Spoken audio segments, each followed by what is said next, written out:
Hey, welcome back. I'm Lucas. This is the Two Car Garage, and it's time for another update. So a few weeks ago, I mentioned I had a lathe I was working on for some of the guys that I used to work with. And I took a look at it, and I thought it was going to be a pretty easy job, and well, let me tell you, it turned out to be a nightmare. I thought it was going to be a couple hours worth of work, and I ended up working on it for like 3 different nights, and just had a bear of a time with it. What we ended up doing was removing a lot of mistakes that were made by the manufacturer and correcting some issues, and then I had to shim the headstock 10 ways to Sunday, and it was just a boatload of work. When I finally got things up and running where I thought it was good, I ran some tests, and turns out the thing is just kind of a piece of junk. The bed on this machine was so soft that if I just pushed on the headstock a little bit, it would twist really badly. So I have returned it, and we've made some plans for what we're going to do here in the future, and hopefully we'll be able to get things sorted and get it working for them. So by the time I got things figured out as far as what was going on and started to get frustrated, I just put the camera away and just worked on it.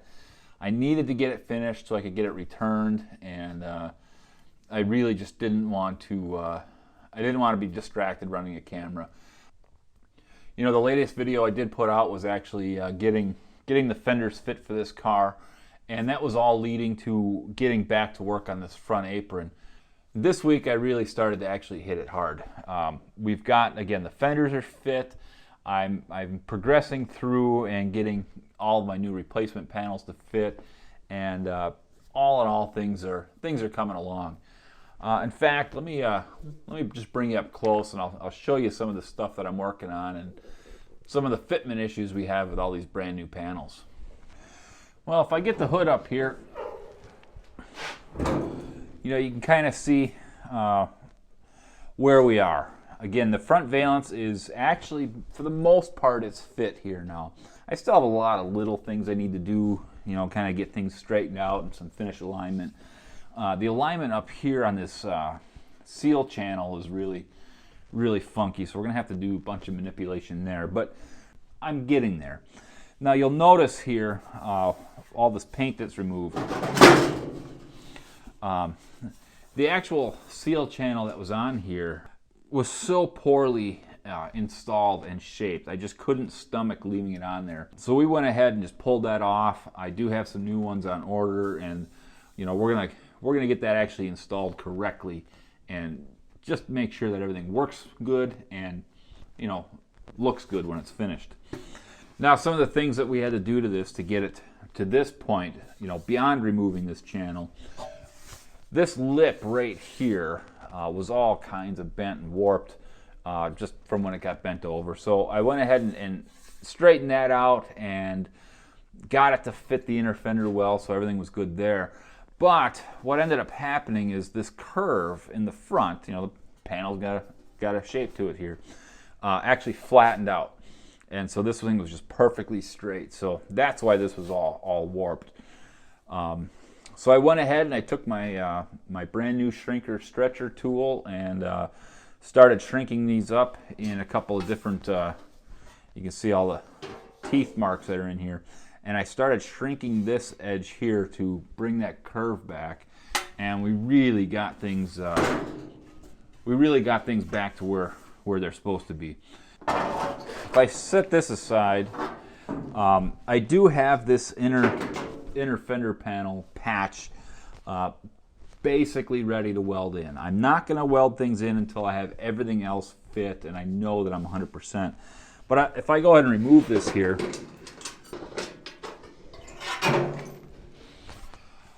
you can see right up in here all this hammering that I had to do, all these witness marks of the hammering, and that was because the shape of this thing was completely wrong. From here to here, this was just a dead straight line, and it doesn't line up with the existing panel. Now, if we look at the patch panel as it was when I got it, this is actually for the right side here. You can see it does have a bit of this step in it, but it just didn't extend down far enough.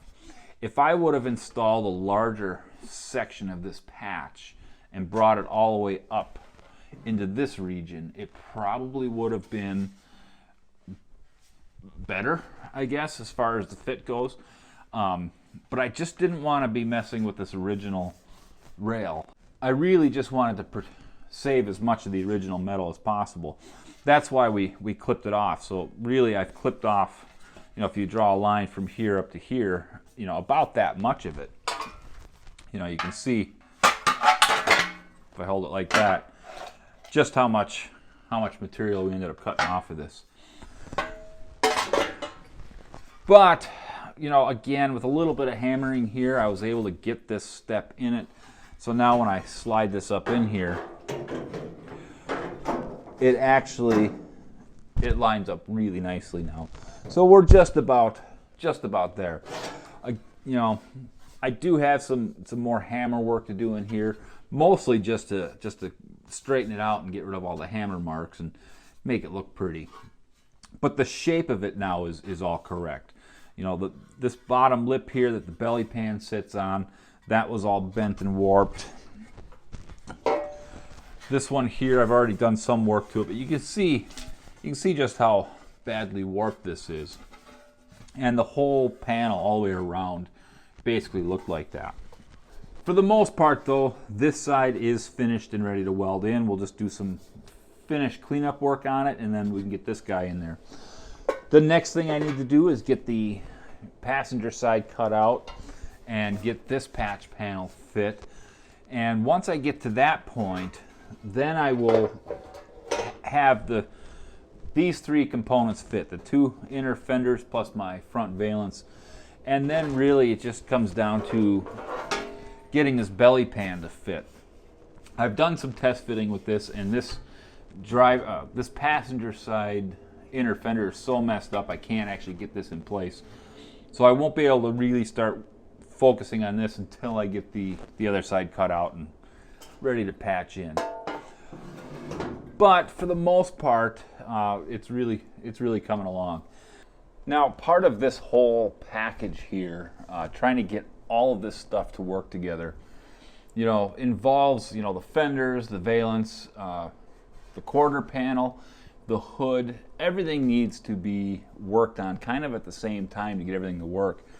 And it all started with getting this quarter panel lined up, and that was its own challenging thing. But if I close the hood here, this gap in the hood between the bottom of the hood and the front valence and this upper quarter here was huge. And in the process of getting things all lined up, I just couldn't get this gap to correct itself. The passenger side was fine, and it really just came down to this section here. And after doing some digging and some investigation, it turns out it was actually the hood itself, which is kind of what I was thinking it was going to be. And you can see I've got some paint that's been removed here. That was just so I could see what was going on.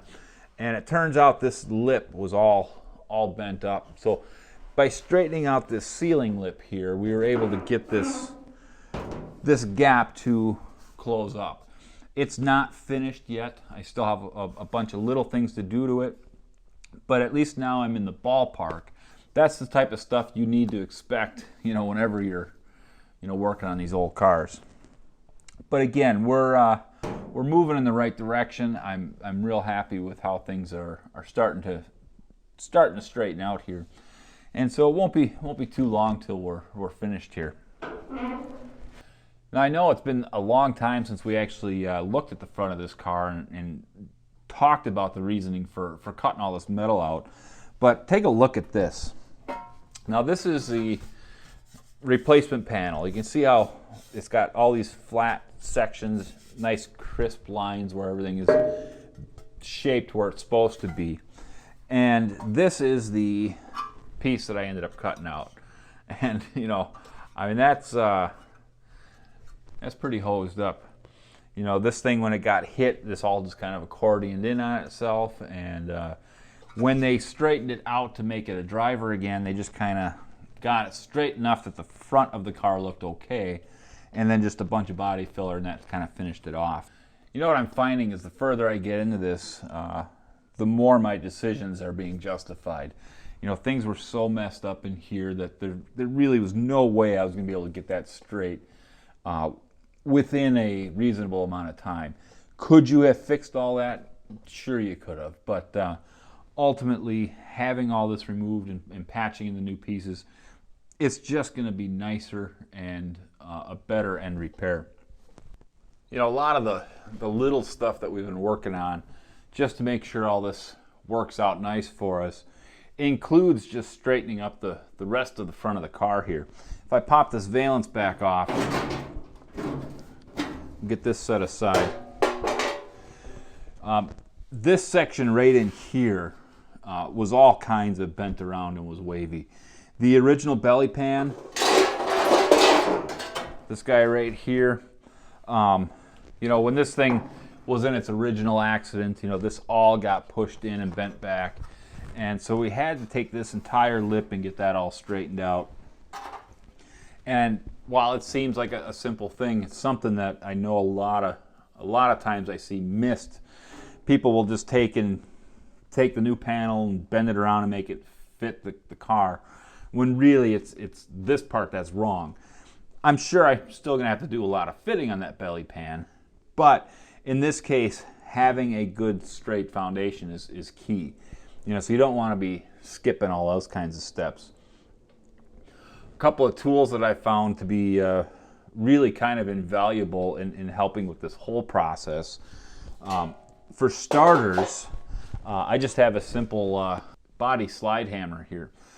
And, you know, it just comes with a couple of different attachments here, and it allows you to, you know, in this case, like when I was fixing the lip here on this inner quarter, I was able to hook underneath that and just kind of get that all pounded back into shape. When I was straightening the hood lip, I did the same thing. I got that hooked on there. We braced the hood in a couple places, and I was able to slam that down and help pull that lip back into position. And really, it's just a bonus for all those areas where you can't get an actual hammer. This guy here, I mean, geez, I think I've had this since I was a teenager, and I don't even know where we got it. It's just, it was one of those items that we needed for some project, and we picked it up. There are a couple other attachments that are over on the bench somewhere. Like there's a little collet that screws on the end, so you can actually drive a screw into it. And you know, today, you know, people would use something like a stud gun and weld a stud into the dent, and then hook a collet on there, and then pull the body out. This one just came with screws, so you actually take this little collet, you screw it to the body, you screw this on there, and the same thing, you can kind of pull the dents out. You know, if you get a chance to pick one up, and again, if you're doing any kind of body work, it's totally worth the investment. And then once you have it, you know, you're going to find other places where it'll be useful. You know, another tool that's been really handy. It's not necessary, but it's been really handy just to make sure all the shapes of my parts are correct, is just one of these contour gauges. Now, I picked this guy up when I was like 15 years old for a car that I was working on at that time, and I've only used it a handful of times in my life. But when I need it, it's super handy. So I'm just going to take this thing, I'm going to straighten it out, and then for something like these fenders, when I was trying to fit the front of the fender to the front of the valance, I could just simply take that guy. We'll just push this up against the fender. I'm sure I just copied that wrong, but now if I take that and hold it up to the valance, you can see that the shapes end up being the same here. And that's really been handy, because I've got the curve of this fender, the curve of the valance, and then I got the curve of the passenger fender, and I want all those to be the same. And in fact, none of these parts were the same. The valance and driver fender were close to being the same, but the passenger fender was way off. So I was able to use this to get the shape that I liked out of the 3 parts and then make the other ones match that. So again, a simple tool, something you're probably not going to use a lot, but you know, having it around really makes life a lot easier. You know, as far as the bodywork tools go, I have a really cheap set of hammers and dollies. In fact, I got these at the exact same time I got this contour gauge, way back when I was 15 years old, and they were really cheap then. And even by today's standards, they're pretty cheap. Regardless, they have straightened a lot of sheet metal over the years. You know, you can see that the faces aren't real good. The pick, the pick end here is actually starting to mushroom out because the steel is so soft. But they do the job. The dollies that came with it, there was a set of dollies. Again, shape is not great. Finish is really garbage. But they do the job, and I just can't see spending money and replacing them right now when these things are working just fine.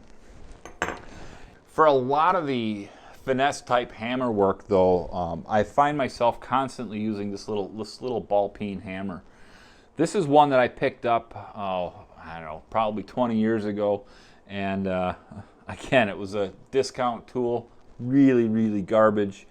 And what I did at that time, because I needed a nicer hammer for shaping some brass, I actually filed and sanded the face of the hammer as well as the ball end.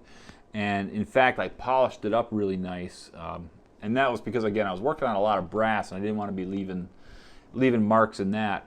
And it has since migrated into my standard toolbox and has really kind of become a go-to hammer. It's just got a good weight to it. And you know, with the ball end, it comes in real handy with some of the curves I'm dealing with, and it just goes to show you don't need fancy hammers to do this work. So if you're looking to get started on stuff, don't feel like you have to go and buy some fancy tools. You know, just an El Cheapo. I think you know, 20 years ago I paid like $8 for this, and a little bit of filing and sanding work, and I had a pretty decent hammer. And then, you know, something, you know, as far as the dollies go, you could actually probably make this out of some scrap if you found something laying around. If you can pick up a set of cheap dollies, you know, discount tool store again, that's going to be more than enough to get you started in doing this stuff. Well, that's it. I think I pretty much got you caught up as far as what it is we've been working on. You know, that lathe kind of put me back a couple of days, but you know, I got it done, I got it returned, and you know, at some point I'll head down and help them finish setting it up. As far as Kurt's bug, it's just, you know, every day we make more progress on it, and I'm pretty happy with where we are. You know, like I said, I'm pretty much done with the driver's side, and now we just got to go ahead and get the passenger side all straightened up and ready to go. So I think a couple more hours worth of work on this, and we should be able to call the front end of this car complete. But really, that's it. That's all I got. So, you know, thanks again for hanging out here if you made it this far, and you know, until the next one, I'll just see you around.